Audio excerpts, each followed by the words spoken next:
sideed jannada ilaahay guri ugu yeelan kartaa ama sideed jannada guri in lagaaga dhiso aad sabab ugu noqon kartaa acmaasha nabigu tiriye calayhi salaatu wasalaam ee faraha badan qaar ka mid ah oo qofka muslimkihi uu jannada guri ugu yeelanayo baynu tilmaamaynaa caawa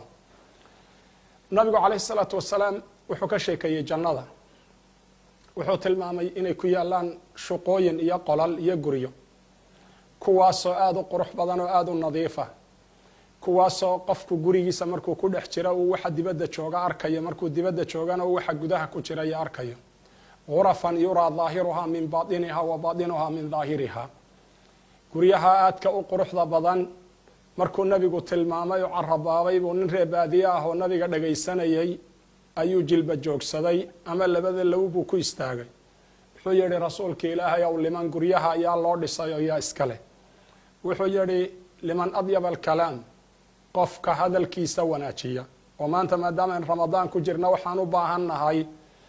inaynu ku dhaqanno cawid lisaanaka cala alkhayr ama carabkaaga waxaad caado uga dhigtaa hadalka khayrka inuu ku dhawaaqo carabkaaga inaad xumaanta ka ilaaliso maadaama nebi moxamed yidhi waxa badan qof ooman oo haraaday oo waad sooman tahay isle oo soonkiisa waxaan gaajiyo oon ahaynaan ka faa'iideyn hadalkeenna inaan ilaalino oo aan afka xidhnaa loo baahan yahay maadaama imsaak iyo soon aan ku jirno wuxuu ihi nabigu liman adyaba alkalaam hadalkiisa ciddii qurxisa oo dadka quudisa oo dadka ixsaan iyo faacil alkhayr u samayso oo quudiso oo dadka wax tarta oo gacanta fidisa oo waxa weeye soonka joogtaysa oo mar walba sooman wasallaa bileyli wannaasu niyaam habeenkii tukaday dadka oo hurda kuwaasaa guryaha ilaahay jannada uga dhisaa buuhi nabigu calayhi salaatu wasalaam waxaa kaloo guri jannada looga dhisaa oo nabigu yidhi man banaa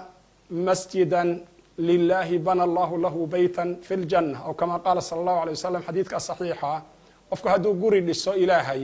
oo uu beyt ilaahay wax ka dhiso ama masjid adduunka ka dhiso aakharada ayaa isagana jannada guryaheeda ayaa guryo qurux badan looga dhisaa guriga ilaahay oo adduunka ka dhisay baa loogu bedelaa guryo jannada uu ku leeyahay waxaa kula mida sadaqada abidaxdaax waa qiso aada u dheer oo dhowr jeer aynu soo qaadanay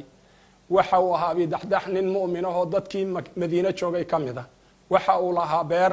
dabeedna galab galbaha ka mid ah ayaa isagoo masaajidkii rasuulka joogay wuxuu maqlay nabiga oo nin ku leh wiilkaad adeerka u tahay laba nin baa beer isku lahay oo midkood dhintayoo kii dhintayba carruur agoonihii ka soo hadhayoo dabadeedna dhulkiibaa la kala goostay geedihii agoontu ay lahaayeen geedihii uu odaygu lahaa ka mida adeerkoodihii agoonta oo ninkii dhintay la walaalahaa ayaa markastoo daydkii beerta xadkii hala jeexa la yidhaahdo xagga gudaha agoonta soo maraya agoonkiibaa ku yidhi adeerow geedkaaga isii adeerkiibaa marka ku tacanutay oo qalbi adkaada oo waa u diiday dabeedna wuxuu lagu yidhi nabiga u sheeg nabigaanu diidayna nabigii oo masaajidkii jooga ayaa loo sheegay nabigu ninkii waa u yeedhay oo wuxuu ku yihi wiilka geedka sii wuxuu ihi siin mahayo wiilka walaalkaa dhalay oo walaalkaa dhulku idinka dhexeeyey geedka timirta ee dhinaciisa soo maraya markii beerta xadkeedii hala jeexa la yidhi geedkaa wiilka iska sii buuhi ma siinaya buuhi ka gada buuhi ka gadan maaya buuhi ku sadaqaysa buu yidhi ilaahay guryuu jannada kaaga dhisi oo timir baad jannada ku yeelan markaasuu dabadeedna waa u diiday markaasaa abidaxdaax oo dhagaysanaya wuxuu hi anugu haddaan beertayda ninkan siiyo oon geedkaa ka gato ilaahay geedo badan iyo dhismayaal iyo dhiro badan iyo beero badan iyo guryo badan jannada ma iga siinaya wuxuu yidhi haa guryo badan iyo beero badan baad jannada ku yeelanaysaa abidaxdaax geedkiibuu bixiyey waxaa kaloo mithaalku yahay nabigu wuxuu tilmaamay calayhi salaatu wasalaam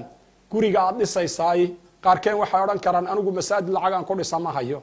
laakiin masaajidku inuu wen yahay shardi maaha walow ka mifxas buu nabigu tilmaamay xataa buul yar hadduu yahay oo buul shambireed shabaha mar haddii masaajid lagu sheegay ilaahay agtiisa guri jannada in lagaaga dhisad ku leedahay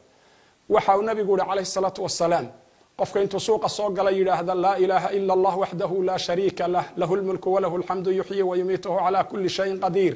oo dadkaa mashquulsan ee aswaaqda jooga ilaahay xusuusiya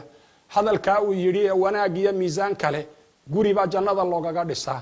nabigu waxaa kaloo tilmaamay qofka marka salaada la tukanaya sufuuftu isu dhowaadaan meelaha banbanaan qofka awda ee gala ee furjo iyo meel banaanaan lahayd awda in awditaankaa uu meeshaa daboolay iyo halkii masaajidka dhinayd uu safka ka buuxiyey in guri jannada loogaga dhisayo. waxaa kaloo nabigu tilmaamay calayhi salaatu wasalaam qofka marka inta awlaadiisii laga qaado uu sabir iyo adkaysi la yimaad ilaahay inuu malaa'igtiisa weydiinayo addoonkayga aad ilmaha ka qaadeen ka warrama isagoo ka ogaal badan addoonkaasi inuu adkaysta iyo in kale. waxay odhanayaan wuu istirjacsaday inna lillahi wa inna ilayhi raajicuun alxamdu lilaahi rabbi alcaalamiin laa xawla walaa quwata ila billah waxaan ahayn muuna odhanin. markaasaa wuxuu leeyahay ilaahay addoonkayga aad ka qabateen aflaad alkabid beerkiisa qayb kamida aad ka qabateen oo ilmihiisi aad qabateen wanaaggaana ku jawaabay guri jannada ha looga dhiso ilaahay leeyahay. waxa weeye suuratu ikhlaas ama qul huwallah qofka 10 jeer maalintii akhriya guri in jannada looga dhisayo nabigu xadiis saxiix oo kale ku sheegay calayhi salaatu wasalaam. qofka 12 rakacadood oo salaadaha rawaatibtaas duhurka iyo salaada casar iyo salaada maghrib iyo salaada cishaa iyo salaada subax salaadahaasi sunnayaasha raaca 12 kamida qofka maalintii tukada in guriga jannada looga dhisayo nabigu sheegay xadiis saxiix calayhi salaatu wasalaam. waxaa kaloo nabigu sheegay calayhi salaatu wasalaam qofka iskaga taga beenta maadaama aynu maanta u baahannahay inaynu ka soonno hadal xumada iyo laqwiga iyo waxyaabaha xun oo dhan beenta qofka ka sooma xataa hadduu dooni haba kaftamo oo maasixba ha ahaadee in guri jannada bartamaheeda ku yaalla la siinayo oo looga dhisayo jannada bartamaheeda halka ugu wanaagsan guri wanaagsan in looga dhisayo. wuxuu nabigu sheegay qofka dooda ka taga xataa hadduu rabay kaftanba ha ka dhigo oo kaftanba ha ka ahaatee qofka muramaha ka taga guri baa looga dhisaa beyt ku yaalla jannada rabadkeeda ama halka u hoosaysa ee ugu quruxdiya wanaagga badan. waxau yihi nabigu calayhi salaatu wasalaam acla aljanna baa guri looga dhisaa qofka liman xasuna khuluqahu qofka dhaqankiisu wanaagsanaad u tilmaamay nabigu calayhi salaatu wasalaam.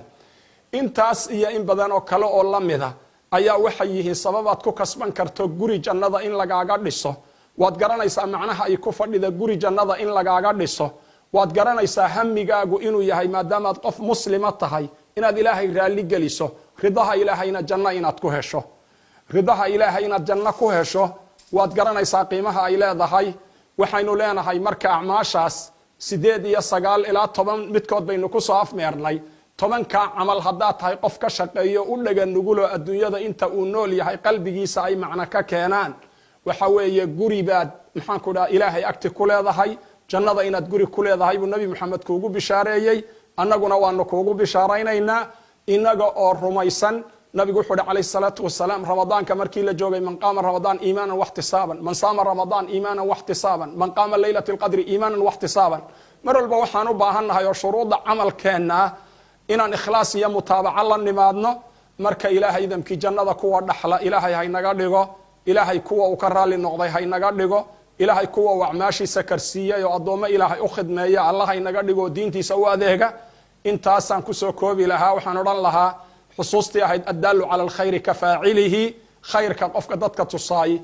kii sameeyey buu la ajir yahay. si aad ajirka inoola qaybsato aynu ajirka u wadaagno ilaahay abaalkeenna ma lumiye. waxaan kaa codsanaynaa cidda aad gaadhsiin kartaba inaad gaadhsiiso nashirso shariidkaas ilaahay idamkiisa wabilaahi towfiiq wasalaamu calaykum waraxmat ullah.